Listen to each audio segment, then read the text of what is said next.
Well, friends, I want to share with you today the Christmas story that I wrote just for you for this year. And so here is my Christmas story. The name of it is Night on Starr Mountain. And here is the story. 9-year-old Elizabeth screamed. She was way up Starr Mountain and down the other side of Starr Mountain with her daddy, and her daddy was cutting down a Christmas tree when a breeze blew through the little meadow where they were, and the tree fell down and landed on her father. She was so scared she ran over to her father, and his legs were underneath the tree. But her father said, Elizabeth, I don't think my legs are broken and I don't think I'm hurt, but he was pushing on the tree and wriggling around and he couldn't get out. He said, the tree has me on the ground pinned and I can't get out of the tree. And even though it was a very big tree, yes, and even though this tree was on top of him, it was now getting dark. And her father said, Elizabeth, even though we came up here together, I don't think I can stay here all night long under this tree, even though I'm not hurt right now, because if I stay under it all night long, the tree pushing on my legs might hurt me. And so I need for you to go all the way back up Starr Mountain and all the way back down the other side of Starr Mountain to Harry's house. Now, Harry was their friend, and Harry lived at the very bottom of Starr Mountain, and Starr Mountain was in the Cherokee National Forest. And the people, the National Forest Service, told Harry that every year he could cut down one tree for a Christmas tree inside the forest because his family used to own that forest, and now it was a national forest. And this year, Harry said that Elizabeth and her dad could go into the forest and cut down the tree instead of him. And that's what they had done. But it was dark. And Elizabeth said, I don't know if I can find my way out. And her lip began to quiver. She said, tell me what to do, Daddy. And her daddy said, Elizabeth, I have taught you how to be a very good hiker. And so I need you to hike up Starr Mountain and back down the other side. And Harry's house is at the bottom. But it's dark, said Elizabeth, and we don't have a flashlight. And Elizabeth's dad said, I know, but I have figured out a way that you can make sure you're always on the right trail, even in the dark. The daddy said, look way up at the top of the mountain.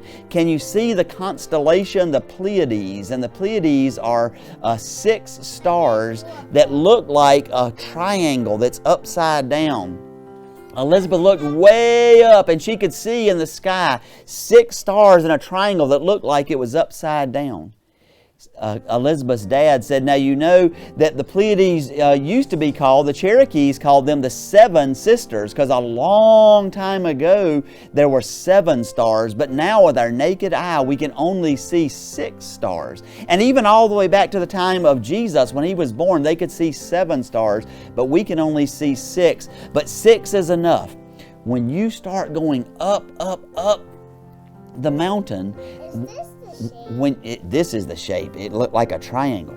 When you start going up the mountain, you look for those 6 stars looking like a triangle. And if you can see them, you know you're on the right trail because they go from the east to the west. And that's the way Starr Mountain goes too. And the trail up Starr Mountain is right over there.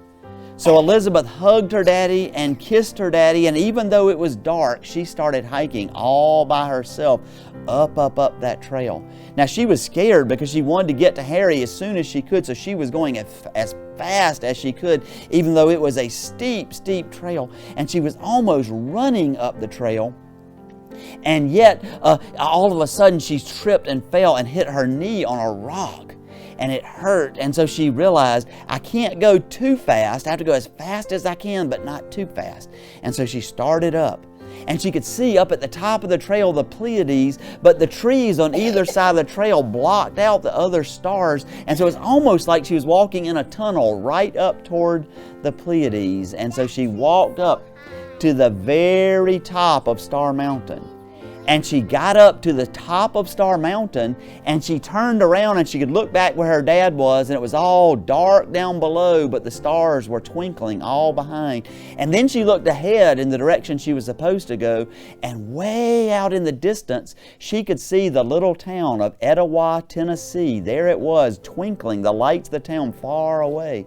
And she said to herself, I'm sure glad that Harry doesn't live all the way in that town. I have to walk all the way down there, because Harry just lives at the bottom of this mountain.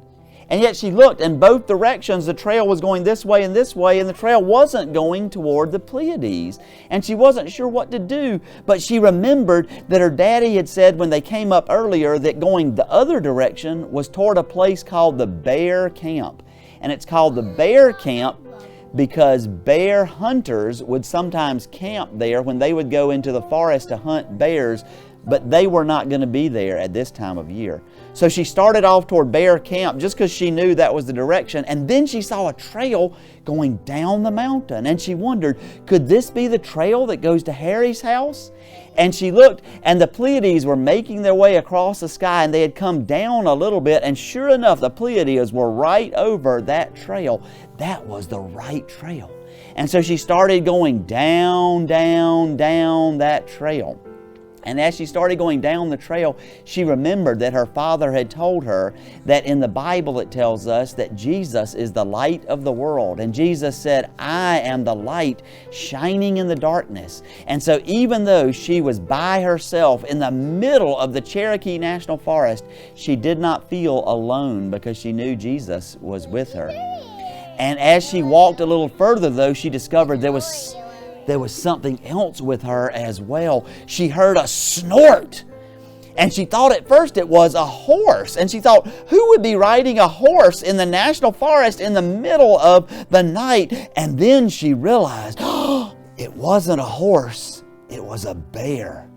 And the bear knew she was there, and the bear was mad that she was in her forest, or the bear's forest. And at first she wasn't sure what to do. Should she turn around and run back up the mountain? Should she just stay frozen and hope the bear walked on by? Or maybe she should start screaming and try to scare the bear away. She didn't know what to do. She was so scared. And then she remembered. She remembered the story her dad told her about David and Goliath. And David was a little boy, kind of like she was a little girl.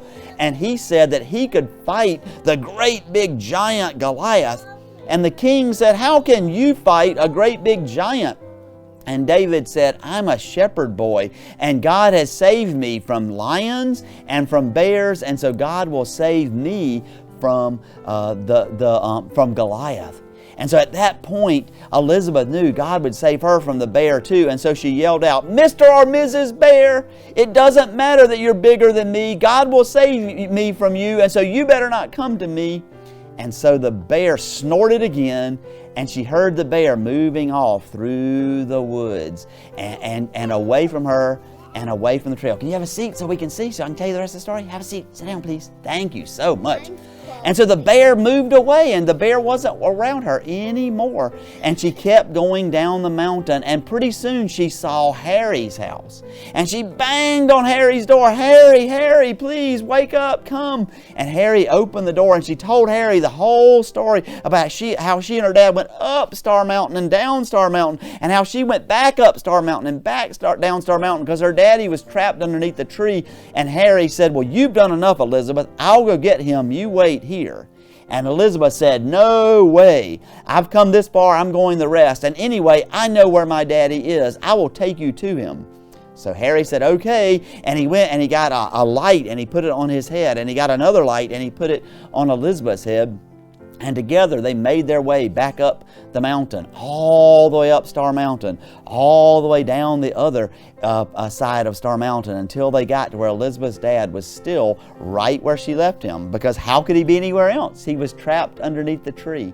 And Harry had brought a chainsaw, and so he pulled the starter to the chainsaw, and bum, bum, bum, bum, bum, bum, bum, the chainsaw came on, and he cut the tree right in the middle, and the big heavy roots of the tree made the tree come up like this, and it came up off of Elizabeth's father. And he rubbed his legs, and he rubbed his legs, and he said, I don't think I'm hurt, and I think I'm okay, and I think we can now go back. And Harry said, now wait a minute.